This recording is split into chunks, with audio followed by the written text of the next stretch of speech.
अस्सलामुअलैकुम जी तमाम अवां जो प्यारो दोस्त एम के राइट्स तव्हां सां मुखातिब आहियां ऐं अवां असांजो ॾिसी रहिया आहियो मज़िया वीडियो फ़नी मोमेंट्स वीडियो ऐं असांजो यूट्यूब चैनल एम के राइट्स के सब्सक्राइब कयो बेल आइकन जे बटन के लाज़मी दबायो जीअं ईंदड़ वीडियो तव्हां ताईं पहुची सघे।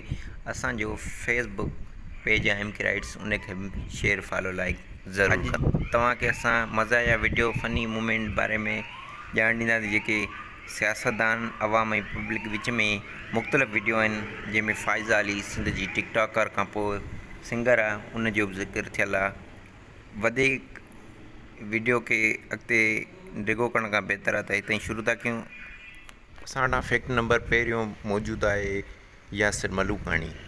तव्हांखे यादि हूंदो काठोड़ पुल सां मशहूरु नाले यासिर मलूकाणी जॾहिं प्रेस क्लब कराची जे साम्हूं एहतजाज कंदड़ हुयो त हिन हिकु वीडियो ठाही जंहिंमें पुलिस वारे खां सवाल पुछी रहिया पर उनजो को बि जवाबु न मिलियो ऐं मायूस थी वापसि आयो। अचो त ही क्लिप तव्हांखे ॿुधायूं था।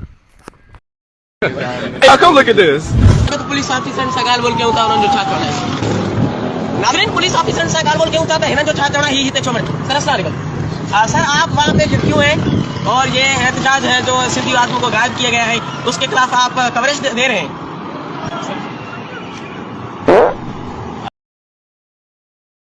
मैं 15 मिनट तक अपनी सांस रोक सकता हूँ मौत को छू के। फैक्ट नंबर 2 आहे जंहिंमें हिकु हमरा रोड क्रॉस महिल हू पंहिंजा हथ हेठि करे ऐं टंगू मथे करे बांबुला पाए हथनि ते हलणु लॻो आहे। अचो त उन वीडियो जी हिकु हक़ीक़त आहे उहा तव्हां सां बयानु कयूं।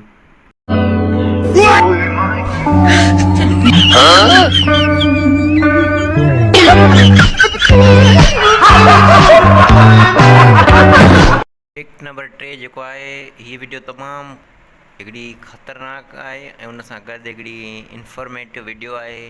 फन बि आहे हिन वीडियो में, पर इन में तव्हां ॾिसंदव त हिकु हमरा जॾहिं हुन काठी खे सिधो करे काशे रखण जी कोशिशि करे पियो त ॿियो बदियल अखियुनि वारो हमरा उनखे मथे वारो धकु हणी कढे थो।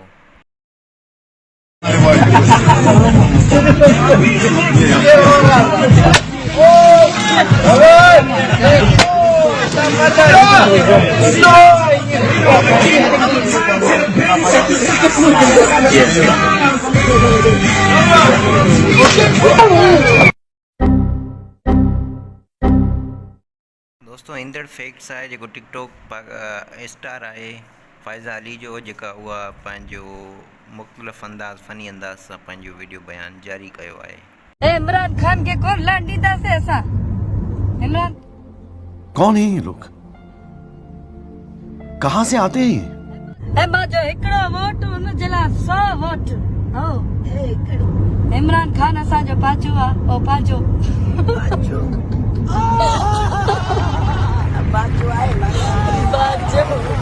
छो भाई छो तो चई छो पा छा थियो तोखे? अगर तव्हां असांजे यूट्यूब चैनल के सब्सक्राइब न कयो आहे त सब्सक्राइब कयो, बेल आइकन जे बटन के लाज़मी दबायो जीअं ईंदड़ वीडियो तव्हां ताईं पहुची सघे। महिरबानी।